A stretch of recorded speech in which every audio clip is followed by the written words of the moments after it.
Buenas noches a todos, muchas gracias por acompañarnos el día de hoy. Doctora Claudia, doctor Jorge, ¿cómo han estado? Muy bien, Muy muchísimas gracias. bien. Doctora, muchas Bueno, gracias por aceptar participar en la charla del día de hoy. Gracias a ti por invitarme. Listo. Damos inicio con el doctor Jorge.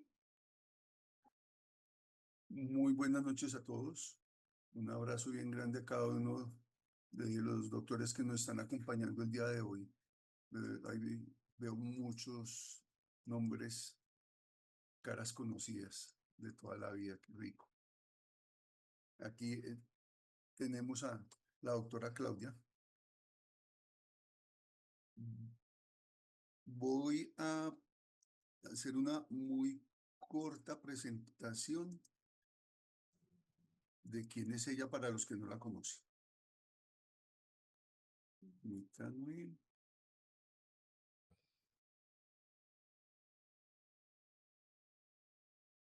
Bueno, entonces la presentación ya se está grabando, Carolina.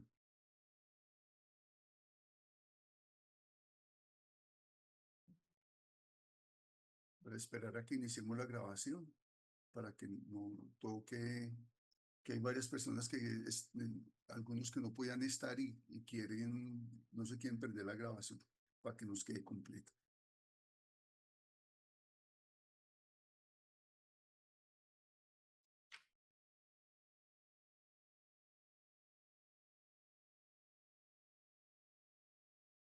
Un segundito, por favor.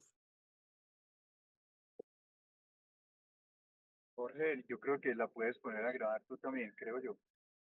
A ver, estoy de confitrión. Ah, sí, sí. No tengo.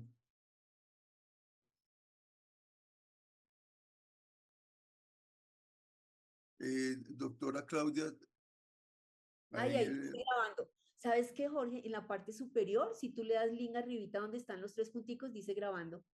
sí está grabando. Pero yo estoy grabando, doc, tranquilo. Perfecto, muchas gracias.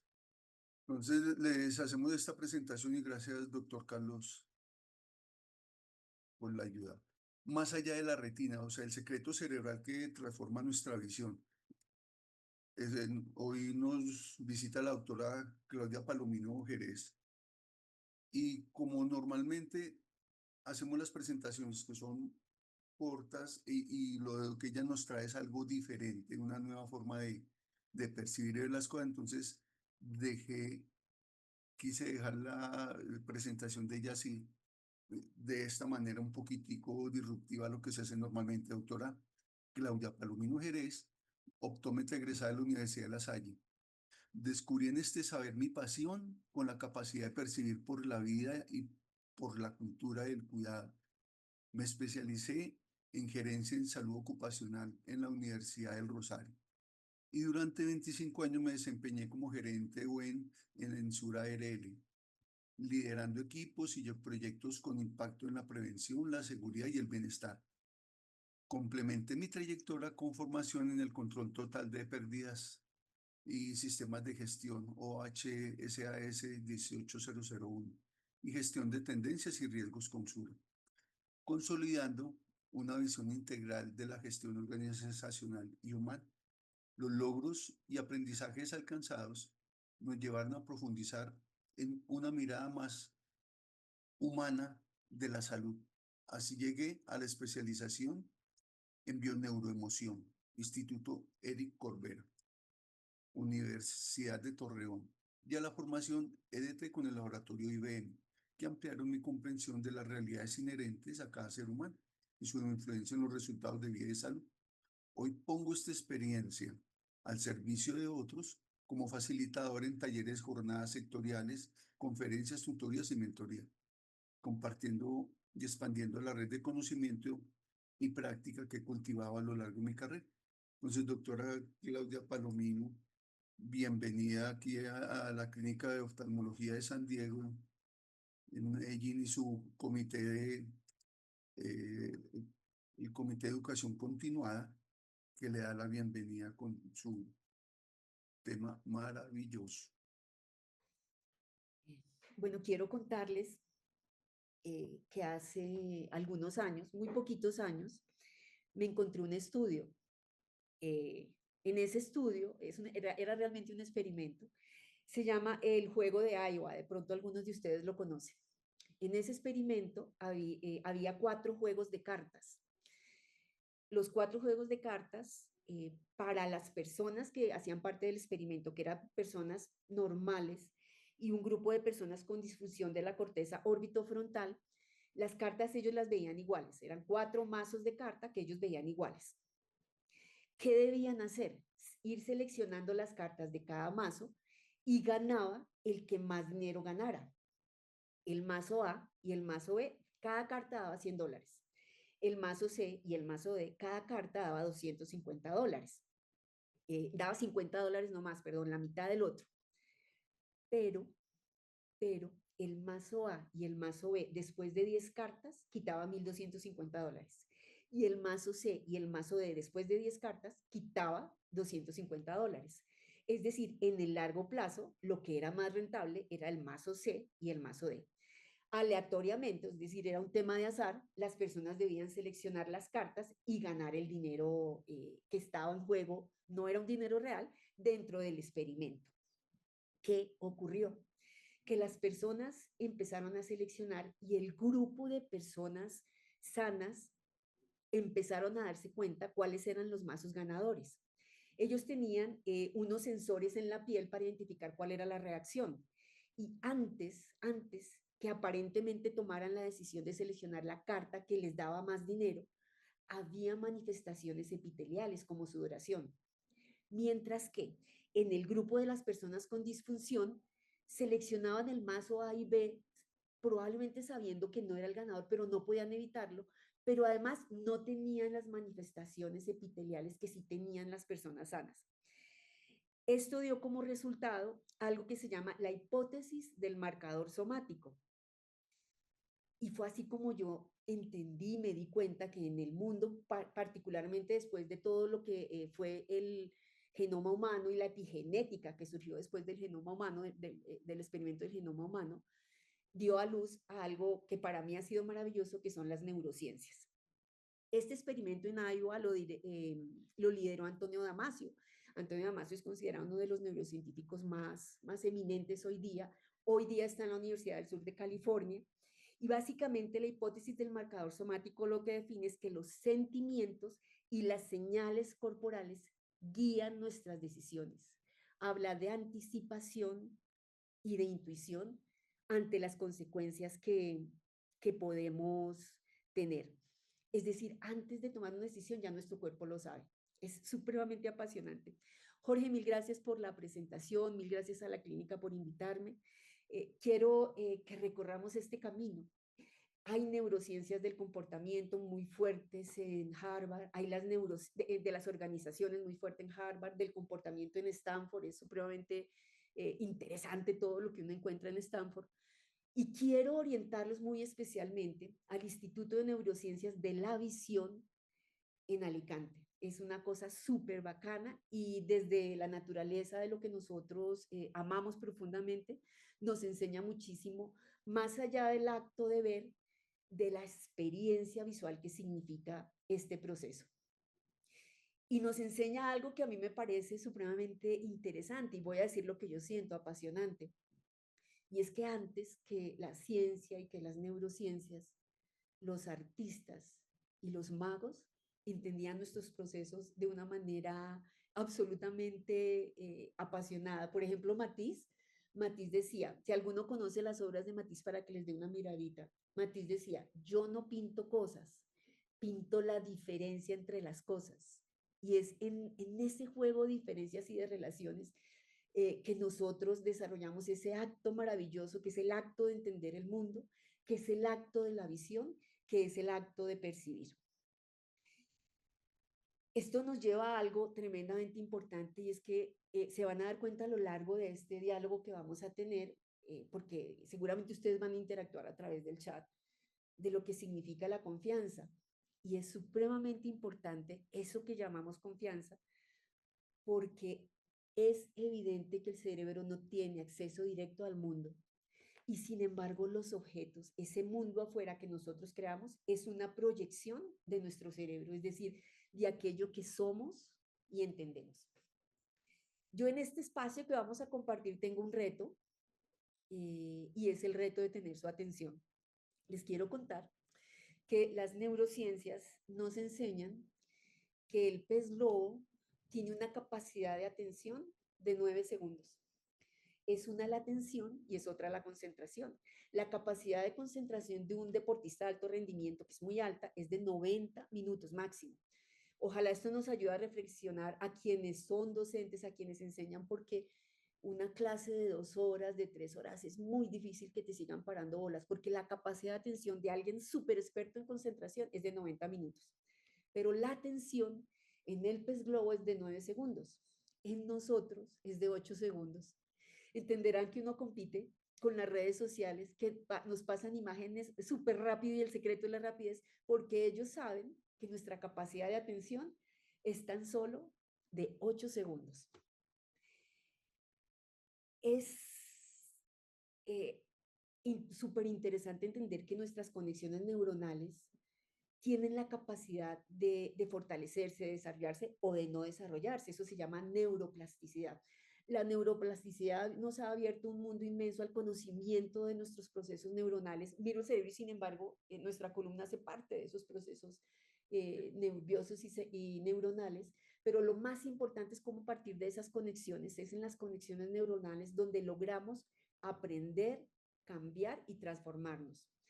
¿Cuál es el gran desde la óptica de las cosas que nos pasan, que no queremos, que no entendemos, que no nos gustan? ¿Cuál es el gran problema de todo ese proceso cerebral? Acordémonos que nuestro cerebro pesa más o menos 1.5 gramos y consume, algunos dicen el 20, otros el 25, otros el 30% de la energía. Por alguna razón, algo tan pequeñito consume tanta energía.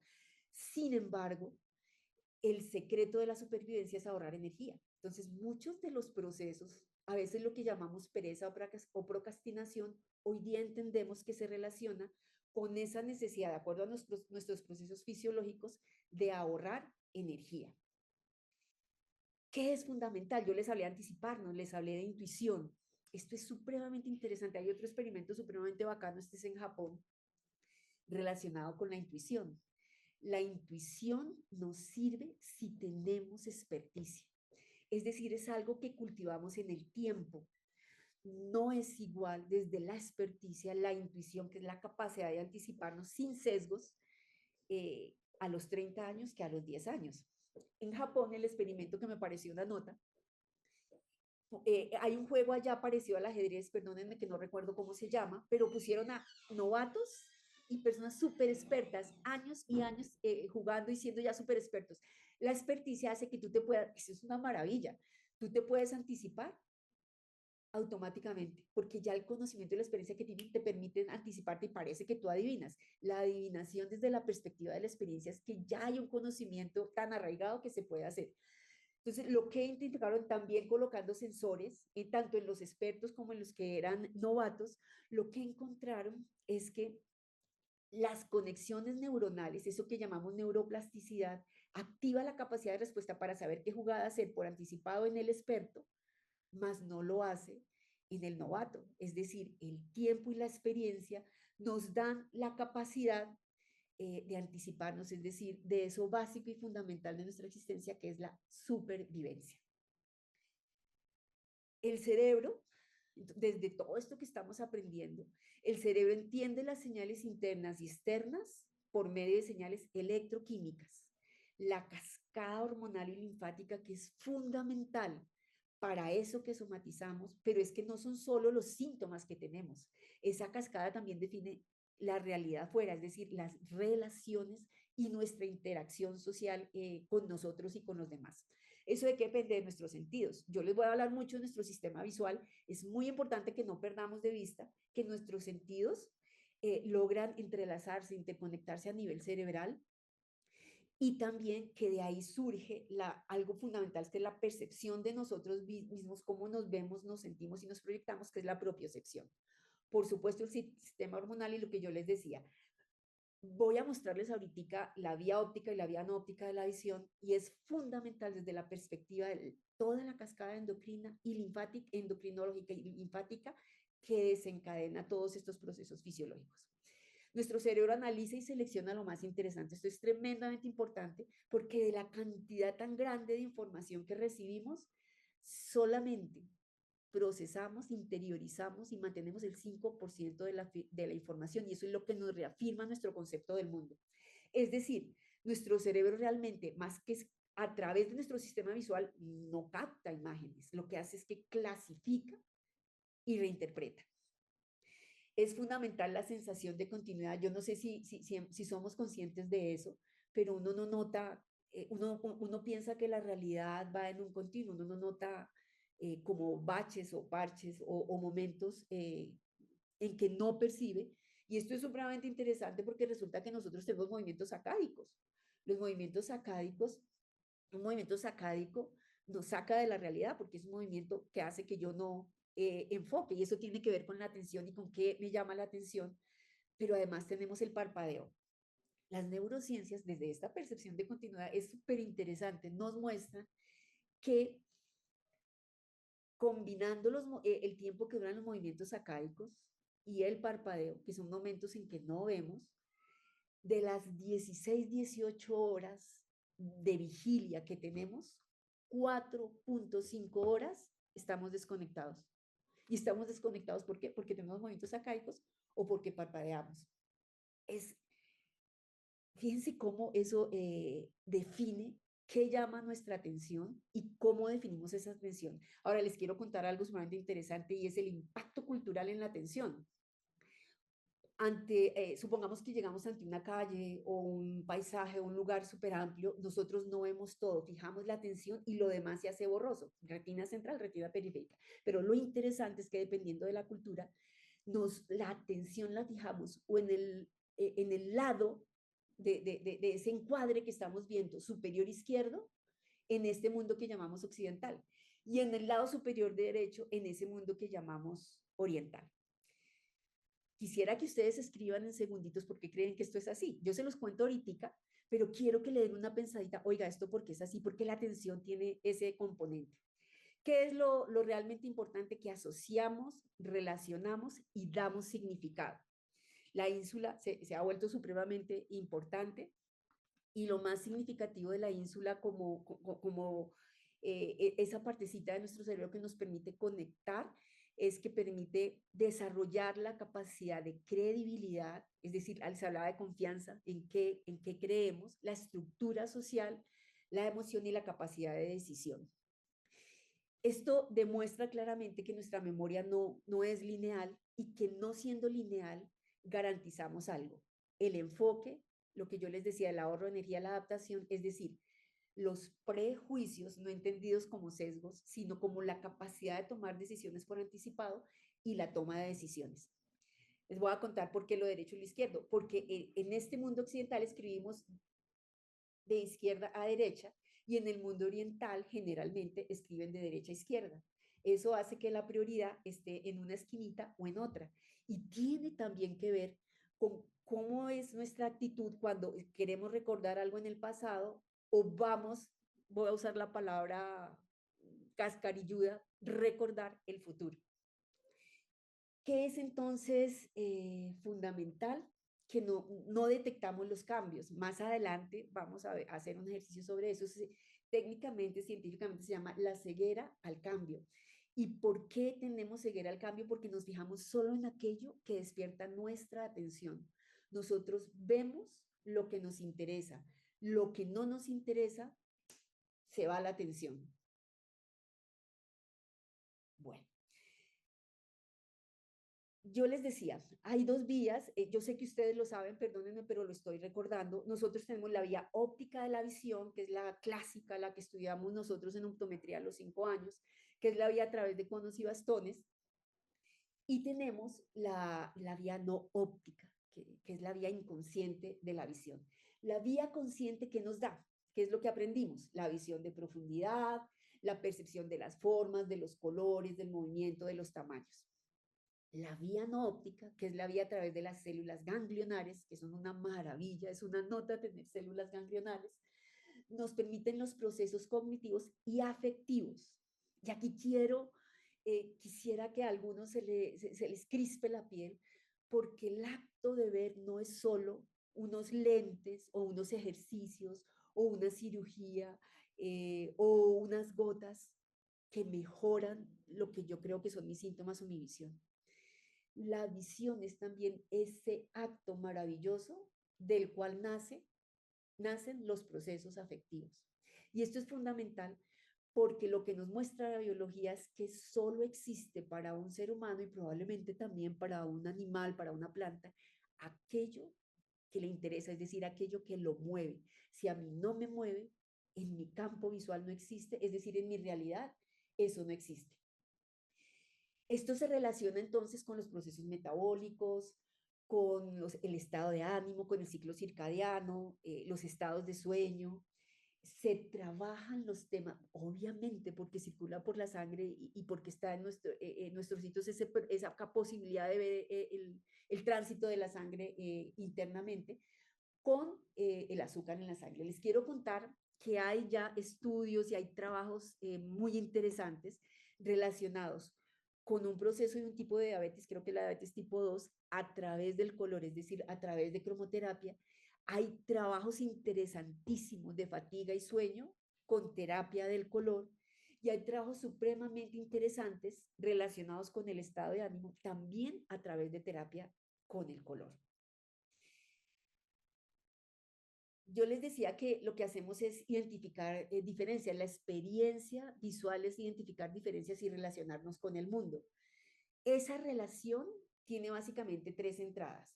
Una evolutiva, otra cultural, que para el ser humano que es social es supremamente importante, y otra que es personal, es mi historia. Hoy día hablamos de mi propia historia. La experiencia visual que nosotros tenemos es muy diferente a la de otros seres. Una cosa apasionante, los invito a que de pronto lo vean en internet, lo encuentran muy fácil. La langosta mantis, se le llama mantis por su parecido con la mantis religiosa, pero la langosta es de mar. Es esta foto que está ahí que me parece hermosísima.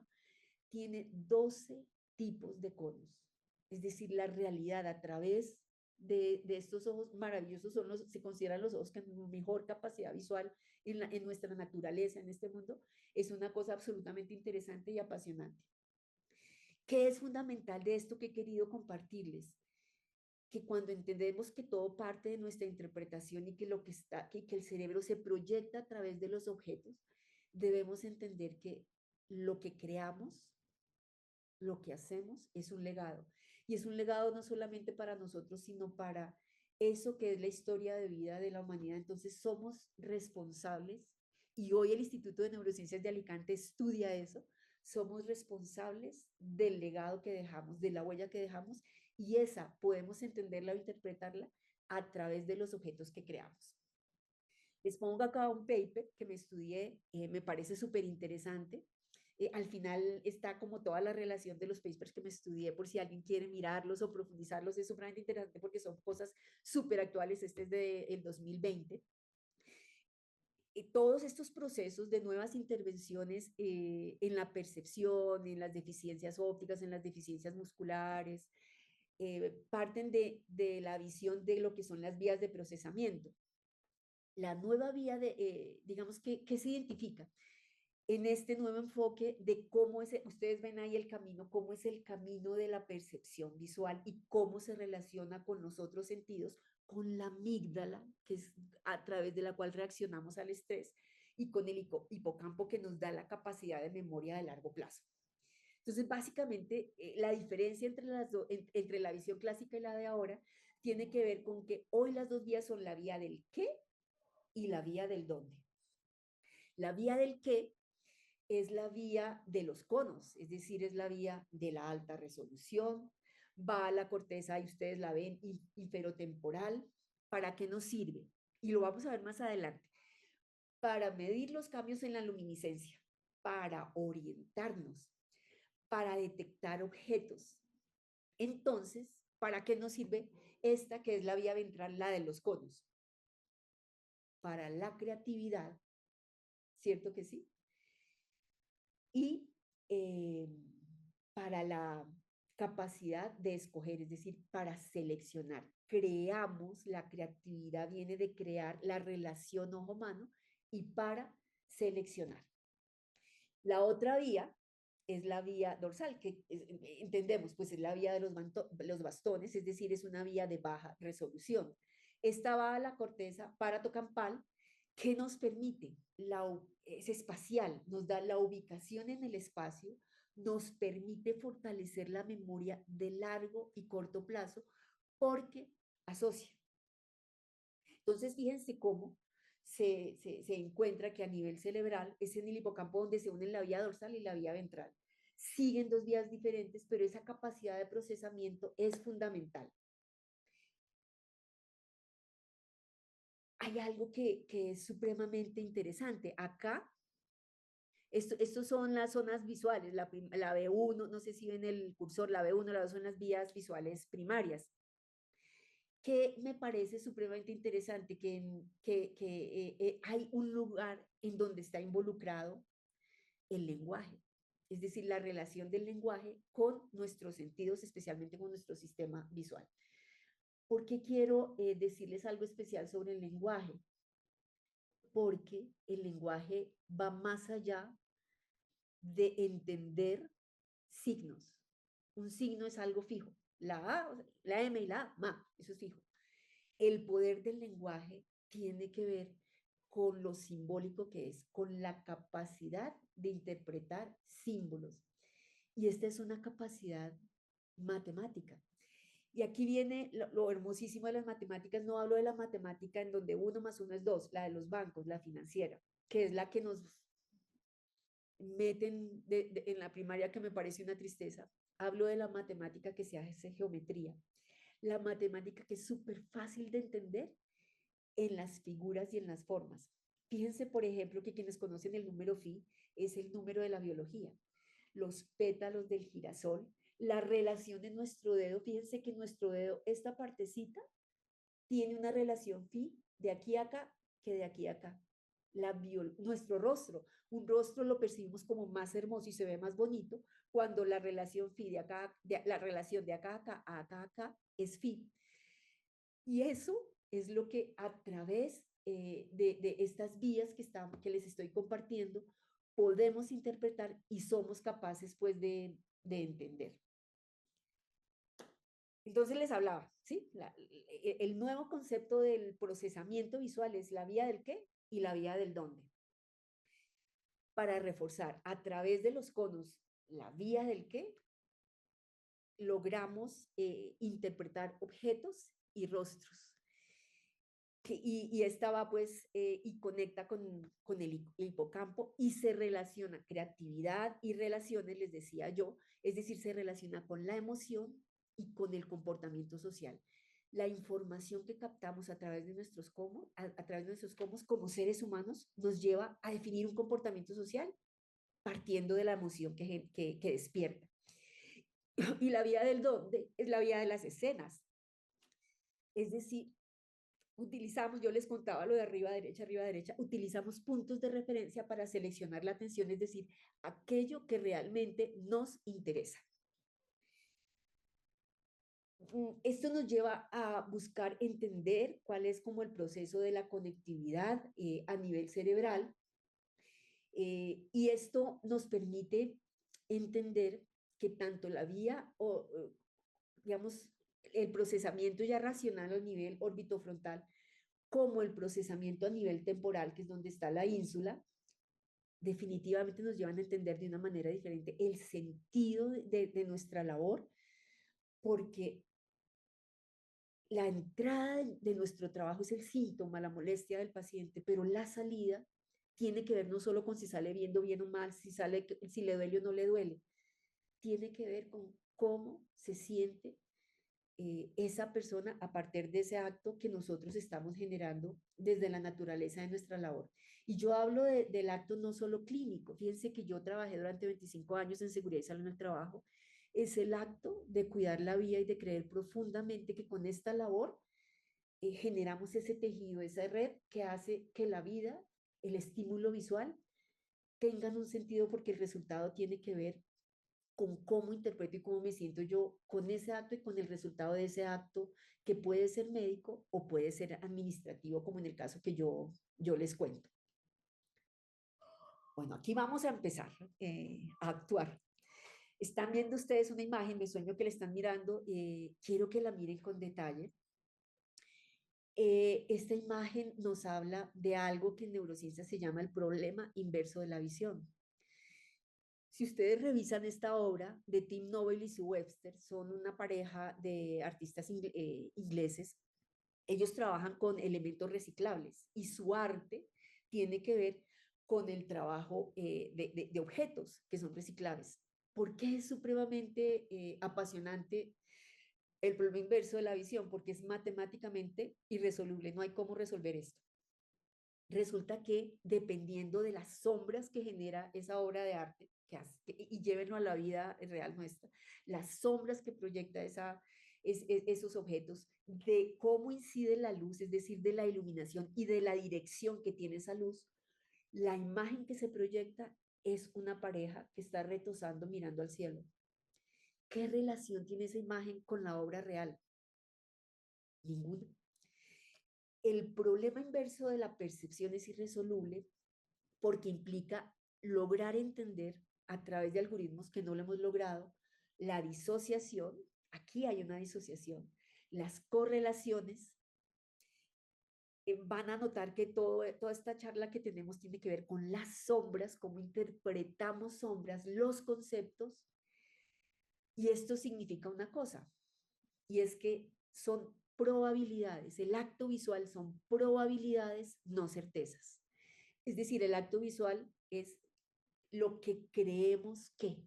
Cada persona cree que es su percepción y es la probabilidad de lo que interpreta allá afuera. Entonces la disociación es un desafío para el cerebro. Y esto tiene que ver con una cosa importantísima, es quizá uno de los mensajes que quisiera dejarles. Ver no es transmitir imágenes, ver es procesar información. Es decir, no es un acto pasivo, es un acto activo de correlaciones, en donde culturalmente nos enseñan a pensar en las certezas, es así, no cambio, las cosas son como yo creo, y sin embargo, y fíjense que estoy relacionando la visión con el comportamiento, y sin embargo, lo que hacemos es acumular percepciones que nos permiten creer que lo que vemos es la realidad. Hay algo de lo que a veces no somos tan conscientes y quiero compartirles esta reflexión, y es que nosotros sabemos que aprendemos a caminar, a uno le toma 2 años, 3 años aprender a caminar, por poner un ejemplo, aprendemos a ir al baño. No somos conscientes que también aprendemos a ver. El acto de aprender a ver y poder percibir en 3D la realidad es un proceso que nos toma varios años y que se va consolidando a medida que nuestro sistema visual, nuestro cerebro, va madurando. Aquí les hago un paréntesis para que reflexionemos sobre las cosas que hacemos con nuestros jóvenes. Esto también es un dato de neurociencias. Nuestro lóbulo frontal es maduro entre los 26 y los 28 años de edad. El límbico sí es maduro en la adolescencia, a los 12, 13 años. Y le pedimos a nuestros jóvenes, nosotros vivimos lo mismo, que elijan su carrera, lo que van a hacer toda la vida a los 16, 17 años. Ahora, hay personas que son una nota que saben lo que quieren desde que son chiquiticos, pero la mayoría de personas, por ejemplo yo, uno llega ya muy mayor y todavía no sabe si lo que escogió si era o no era, o si el camino de pronto era otro. La madurez de nuestro lóbulo frontal, que es la cúspide pues, de la evolución, se da a los 28 años de edad. Bueno, otro ejercicio. Espero que estén mirando, que ojalá les guste y que estén súper atentos. Vamos a hablar de la construcción de la imagen. Lo que vemos acá es un dibujo. Es evidente que es el dibujo de un árbol con 2 aves volando. Sin embargo, también vemos un mono y un tigre. Aunque en el dibujo no hay ni un mono ni un tigre, lo que hay es un árbol. Tengamos en cuenta varias cosas en esto que es la construcción de la imagen. Hablé antes del primer dilema, que son las sombras. Este segundo, que es la construcción de imagen, tiene que ver con la cantidad de información que recibimos. Me devuelvo un poquito a lo que les dije hace un rato. la información que recibimos, esto es alucinante, recibimos 70 gigabytes de información por segundo. 70 gigabytes es lo que pesan 70 películas. Es como si viéramos 70 películas en un segundo. Obviamente, y acuérdense que ya se los dije, lo que hacemos es filtrar, porque no somos capaces, necesitaríamos pues un cerebro de grande como una habitación para poder procesar 70 gigas. Procesamos el 5% de la información. Entonces, el cerebro hace algo parecido a lo que hace, las cámaras hacen algo parecido a lo que hace el cerebro. Comprimen la información, la retina capta de esos 70 gigas 105 megapíxeles, es decir, como 1 millón nada más de píxeles, los transmite y luego lo expande. Ese comprimir y luego expandir es lo que genera eso que nosotros llamamos las ilusiones ópticas. Esa transmisión y ese filtrado, por supuesto, tiene un alto costo de consumo de energía, de interpretación. Lo importante es que de esa manera logramos asociar y entender ese ejercicio de entender para poder sobrevivir ese mundo que tenemos allá afuera. De manera muy sencilla, nosotros somos muy buenos recordando caras. Ahorita lo vamos a ver en un slide, creo que es el siguiente, no me acuerdo, pero si yo les muestro la foto de García Márquez y quienes lo conocieron la ven y dicen, ah, ese es García Márquez. Pero al menos a mí, si ahorita me dicen, saque la raíz cuadrada de 750, no solo me demoro, yo creo que no soy capaz de sacarla. Somos muy buenos interpretando y recordando caras, más no fórmulas y números, y esto es importante desde la perspectiva de lo que eso significa y el impacto que tiene en los procesos educativos. Bueno, ahora los voy a poner a pensar y a que ojalá quien quiera conteste en el chat para que luego yo vea esas respuestas a ver cómo convergemos y divergemos. Todo esto que yo les cuento lo utilizan en mercadeo muchísimo, son expertos en eso. Entonces, acá tenemos el logo de una marca de jeans. No sé si todos somos conscientes que este logo tiene inmerso, y es un mensaje para nuestro inconsciente, miren acá en el borde, el derrier de una persona. Son jeans que tallan la figura y lo transmiten a través de este logo.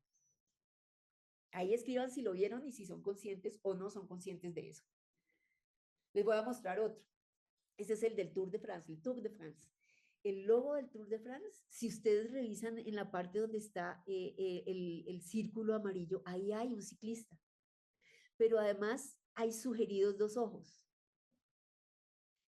¿Cómo llegan a nuestro inconsciente a través de estos logos? Ahora les voy a hacer una pregunta. Acá tenemos, ¿qué cosa? ¿Qué vemos? Si quieren, escríbalo en el chat. Muy probablemente estamos hablando de información y de contexto. Si ustedes se dan cuenta, la información es el nombre de la marca, el contexto es lo que transmite inconscientemente a través de su logo. Acá está el de FedEx, ¿sí ven? Yo creo que lo primero que la mayoría de nosotros vemos es FedEx, ¿cierto que sí? Les voy a poner un reto. Y en el chat van a escribir quiénes identifican la flecha en el logo de FedEx. Les voy a dar unos segunditos.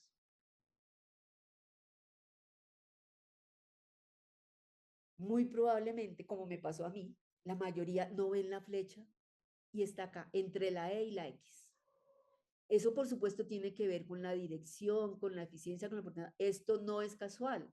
FedEx sabe lo que está queriendo transmitir, incluyendo esta flecha que directamente no vemos en su logo. Ahora les voy a mostrar otra imagen y les hago la misma pregunta. En esta imagen, ¿qué es lo primero que ven? A menos que alguien hable árabe, lo primero que vieron fue la flecha.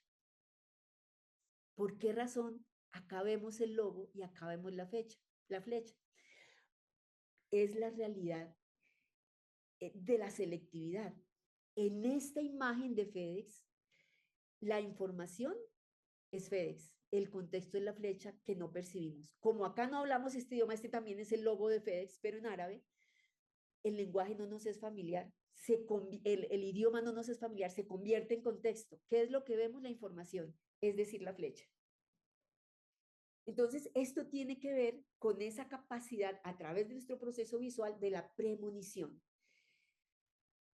Los planos de información, la información generalmente es en 2 dimensiones, luego logramos cambiarla a tercera dimensión. Lo que hace es que eliminamos aquello que no nos llama la atención o que no logramos entender y esa es la información y el contexto es todo eso que rodea la información. Y ya en adelante yo me imagino que todos vamos a empezar a ver la flecha en el logo de FES porque ya sabemos lo que es y lo que significa. Bueno, ahora les voy a mostrar una foto. Quiero que por favor escriban en el chat a quién están viendo. ¿De quién es esa foto?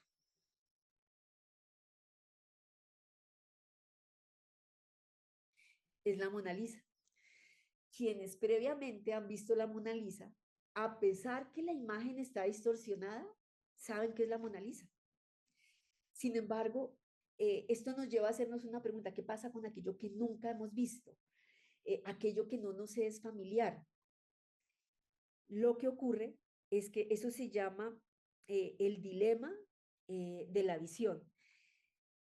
Nosotros tenemos la capacidad, acuérdense que empecé hablando de confianza, de ver y entender y rellenamos la información. Lo que hacemos acá es que lo que no tenemos lo rellenamos para poder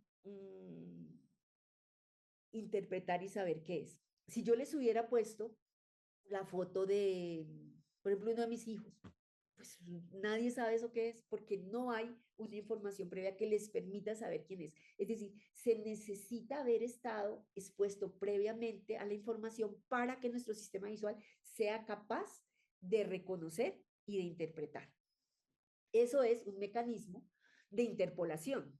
Entonces compensamos interpolando, es decir, comprimimos y luego expandimos. Ese es uno de los mecanismos del proceso de la visión. Bueno, el otro mecanismo tiene que ver con el contraste. Entonces, el contraste se da porque algunas células están prendidas, es decir, hay incrementos de luminiscencia. Es algo como esto. Otras células están apagaditas, es decir, hay decrementos de luminiscencia. Entonces, la interpretación espacial, muy particularmente de tamaño, de forma y de distancia, se da a través de estas células prendidas o apagadas desde la luminiscencia. Entonces, fíjense que esta es una ilusión óptica que creo que la mayoría de nosotros conoce y sabemos qué ocurre ahí. La realidad es que sabemos que los rectángulos son iguales, pero con certeza los miramos y vemos más grande el blanco que el gris, pero con absoluta certeza. ¿Por qué? Porque estamos interpretando cambios de luminiscencia, aunque sabemos que es igual. Aquí tenemos otra ilusión óptica que de pronto los que la conocen ya saben cuál es la respuesta. Tenemos como un cuadrado arriba y un cuadrado abajo. El cuadrado arriba se ve gris, el cuadrado abajo se ve blanco, ¿cierto que sí? Bueno, como los valores de luminiscencia no son absolutos, entonces el contraste, que es el que nos da estas diferencias, es relativo. Entonces, ¿cuál es la realidad? Que no interpretamos las cosas por cómo son, sino por cómo asumimos que deberían ser. El cerebro busca diferencias. Entonces, como busca diferencias, hace estas interpretaciones. Miren qué cosa tan bonita y tan interesante son las caricaturas. Somos más capaces a veces de reconocer una figura conocida, reconocida, famosa por su caricatura, porque transmite sus cualidades, que por su propia foto. Entonces, acuérdense, no existe en el cerebro términos absolutos. ¿Qué significa esto? En realidad, tanto el cuadro de arriba como el cuadro de abajo son iguales, ambos son grises. Bueno, ahora les voy a poner una tarea. Igual quien quiera escribirlo en el WhatsApp, súper bacano. ¿Qué están viendo? ¿Cuál es la imagen, la figura que ustedes están viendo en esta obra de Arnold Justo? Es una obra muy bonita. Mientras miran y contestan y sacan sus conclusiones, yo les cuento, esto es una campaña publicitaria que me pareció supremamente linda, porque lo que buscaba era fortalecer o incentivar a las personas para adoptar animalitos, perritos y gatos. Aquí entenderán el porqué de mi pregunta. Algunas personas ven la silueta de una pareja mirándose de una manera muy cariñosa, muy enternecida. En medio, otras personas vieron un gatico. La experiencia de ver es la experiencia también de contar nuestras historias. Dado que yo tuve un gatico, mi Owen se me fue hace un año larguito, yo tengo una afinidad tal por los gatos que cuando vi esta ilusión, lo primero que vi fue el gato. quien no tenga esa afinidad por los gatos, seguramente lo primero que vio fue la pareja en esa actitud como tan cariñosa. A esto se le llama, esto es súper interesante. Les voy a poner otra imagen y les cuento lo que significa. Y quiero que también, si quieren, si les parece, escriban aquí que están viendo, porque hay una diferencia inmensa entre esta imagen y esta. Esta es una imagen de un artista que se llama Dean Matamorro. Él hace algo que él llama imágenes mentales. Esto lo hace con plástico. Estas son obras de arte en plástico. Lo interesante es que mientras que acá, en la figura que en el computador vemos a la derecha, o vemos un gato o vemos una pareja, acá no es así. Acá hay personas que ven un nadador, hay personas que ven una sirena, hay personas que ven un tirador, un niño puede ver a Skywalker. La interpretación de los niños es súper bacana porque es totalmente diferente y tiene muchos menos filtros y sesgos que la de nosotros. Pero lo realmente importante ante la diferencia de interpretación, aquí es variada y muy cambiada de unas personas a otras, ya está fantasiosa, acá no, es porque existen en nuestro cerebro las células de interpretación tienen un concepto de identidad. Es decir, tenemos, esto es fascinante, tenemos células exclusivas para cada concepto. Y fíjense que dije concepto y no imagen. Esas células, quienes hicieron la investigación, eso fue en Los Ángeles, las llaman las células Jennifer Aniston. ¿Por qué razón? Los hombres que deben saber quién es Jennifer Aniston, es una artista, una actriz, creo, muy bonita. ¿Qué ocurre? Que cada célula graba una sola imagen, pero graba también un solo sonido y un solo concepto relacionado con esa imagen. De modo que si yo veo la imagen, la reconozco. Pero si yo escucho un sonido relacionado con esa imagen, así tenga los ojos cerrados o no vea la imagen, también lo relaciono. Les voy a poner un ejemplo.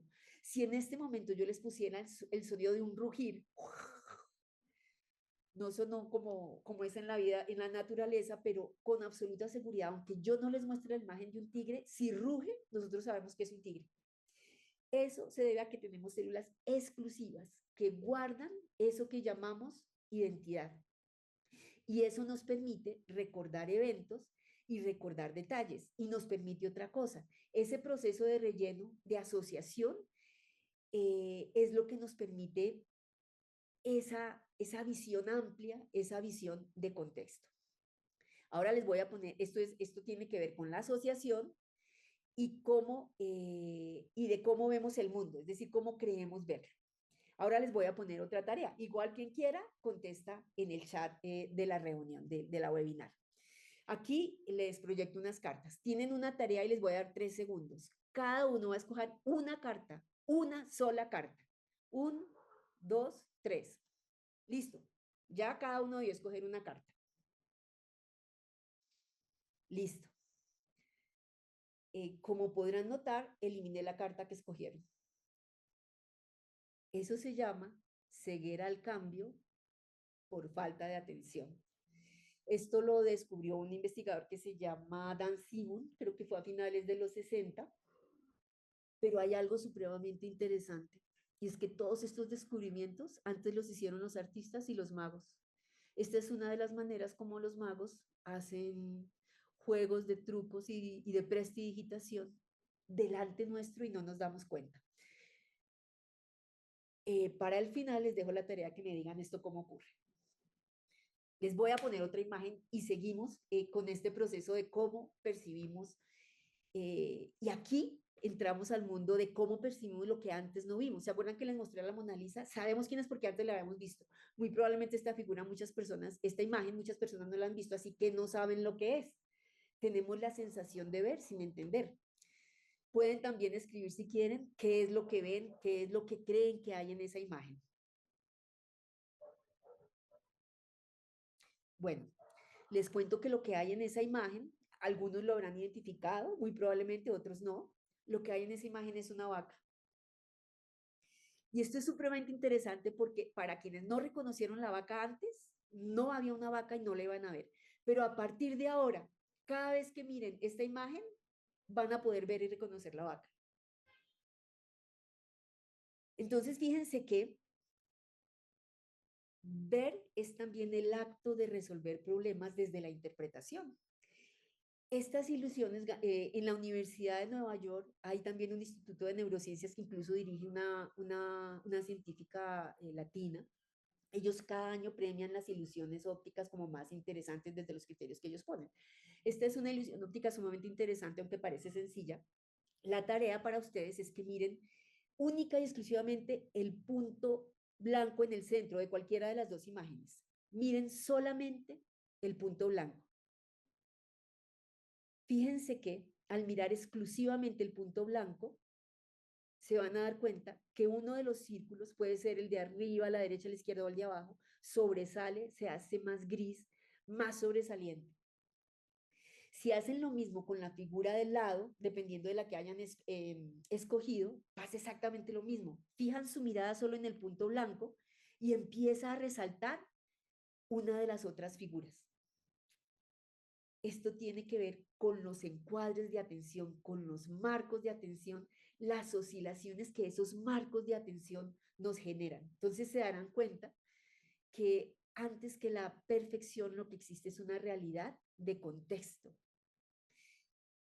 Esto se llama la danza, lo llamaron así, me parece súper bonito, la danza de la percepción. Ustedes pueden empezar a jugar y mirar el punto blanco de un grupo de figuras, el punto blanco de la otra, se darán cuenta que son idénticas, y aunque son idénticas, miran, fijan el punto blanco de uno, fijan el punto blanco de la otra, y a algunos les ocurrirá que unas resaltan, otras no, pero empiezan como a dar vueltas, a girar.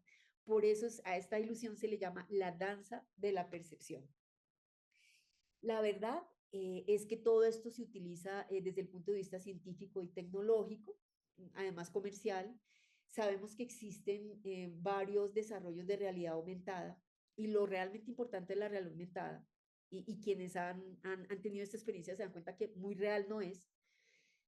Lo realmente importante lo importante es que para el cerebro, real o ficticio, es indiferente. Lo que para el cerebro cuenta no es si es real o no, sino la interpretación que hace. Podríamos, yo les decía al principio, podríamos decir que vivimos en una ilusión, y esa ilusión implica comparar las diferencias entre las cosas. Es decir, nuestra interpretación a partir del acto sensorial es siempre, siempre subjetiva.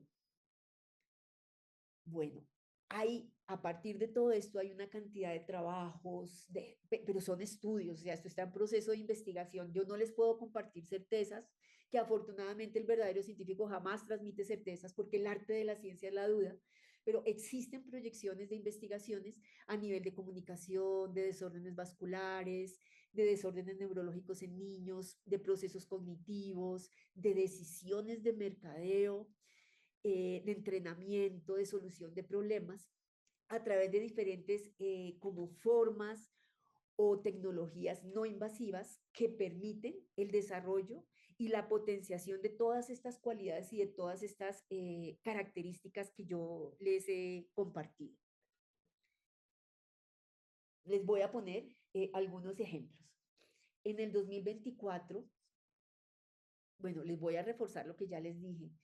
Todo esto tiene que ver con los estudios, con la magia de la epigenética, que lo que hace es entender cómo se metilan o se fosforilan nuestro ADN, y a partir de ahí cómo se activa o no se activa un gen. Es decir, la información también se hereda y también se transmite. Christian Dickinson, bueno, las personas que ustedes ven ahí en la Universidad de Manchester, esto es impresionante, están trabajando en sustitución sensorial. ¿Qué es esto? Que hay personas invidentes que pueden moverse con toda tranquilidad a partir de procesos auditivos, es decir, ecolocalización. Las investigaciones están en recintos cerrados como esta habitación donde yo estoy, pero hay algo alucinante.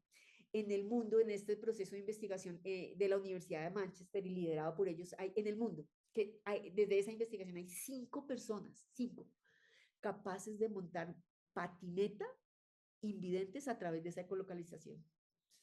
Díganme que no les parece una nota.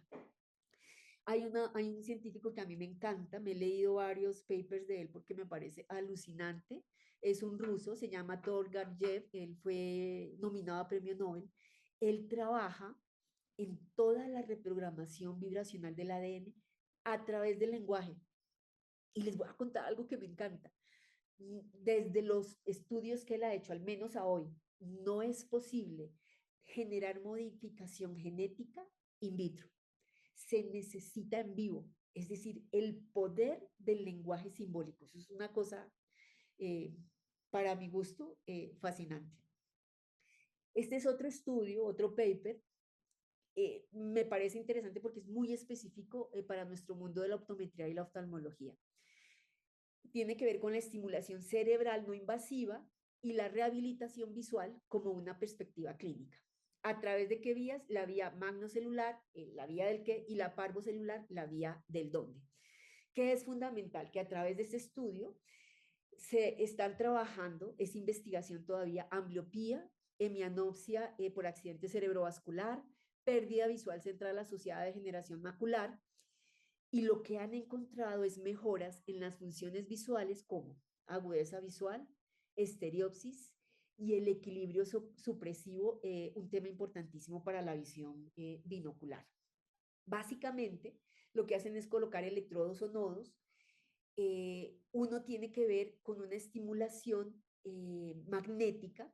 La estimulación con magnetos en las vías, yo les decía la vía ventral y la vía occipital, hacen algunos en la vía frontal, la hacen durante 3 minutos y logran cambios permanentes en el tiempo. La que hacen a través de electrodos dura 20 minutos y también han logrado en las patologías y en los casos en los que ellos han trabajado una permanencia sostenida en el tiempo de esas mejoras en la calidad visual. Eso es supremamente interesante porque a través de campos magnéticos, a través de una estimulación breve, hoy sigue siendo de laboratorio, sigue siendo clínica, se logra desarrollar potenciales de acción a nivel cerebral. Obviamente es un proceso de estudio, se centra mucho en la corteza visual 1, la corteza visual primaria 1, que es la de las percepciones visuales, y lo que hacen es estimular fosfenos, que sabemos que son puntos de luz como que aparecen en el campo visual, y escotomas transitorios, que son supresiones sensoriales. Entonces hacen pulsos repetitivos y logran procesos de excitación y de inhibición que producen esos cambios que mejoran lo que yo les decía, la estereopsis, la agudeza visual, como todos esos temas que yo les compartía hace un momento. Para dejarles de recuerdo, quiero despedirme proponiéndoles un ejercicio. Les pido de corazón que no gastamos un minuto o dos, les pido de corazón que lo hagamos. Existe una persona, se llama Juan Valera, él es chileno y hace magia para ciegos. Quiero compartirles y que hagamos cada uno este ejercicio porque me parece hermosísimo desde el sentido de lo que él hace. Lo que yo les voy a proponer, como es algo para ciegos, pues es un acto de fe. Entonces les pido que se sienten muy cómodos, quienes quieran hacerlo, que por favor cierren suavemente sus ojos. Por favor todos, cerrar los ojos para poder disfrutar de esta experiencia. La experiencia implica que la visión vive en el interior, no solo en el exterior. Entonces, cada uno va a imaginar que entra en el paraíso, pero que para poder entrar en el paraíso hay una condición, y esa condición es escoger una virtud como llave para entrar al paraíso. Yo les voy a decir cuáles son las virtudes para que cada uno escoja una de esas virtudes que yo les menciono. Por favor, atentos y escogen una. Esa virtud que yo les menciono es la llave para entrar al paraíso. Bondad, una sola. Bondad, misericordia, sabiduría, flexibilidad, belleza, elegancia, moderación, serenidad, fortaleza, entrega. Ya escogieron una. Entonces hay un ser de luz, y ese ser de luz, para que con esa virtud puedan entrar en el paraíso, les va a entregar una llave. Y esa llave es una letra. Esa letra es la primera letra de la virtud que escogieron. Entonces piensen fijamente en esa primera letra de esa virtud que escogieron. Al entrar con esa llave se encuentran con un árbol. un árbol gigante, maravilloso, que tiene muchas ramas y esas ramas dan muchos frutos. Esa letra está presente en el nombre de uno de los frutos que les voy a nombrar a continuación. Entonces, atentos, porque la primera letra de esa virtud está en una de estas frutas. Escojan esa fruta. Naranja, kiwi, frambuesa, coco, piña, papaya, arándano. Reconozca ahora cada uno la fruta que tenía en su nombre esa letra con la virtud que seleccionó. Tome esa fruta con sus manos, acérquela a su rostro, disfrute de su aroma, inunda su olfato y descubrirán que esa fruta es la frambuesa. Muchísimas gracias.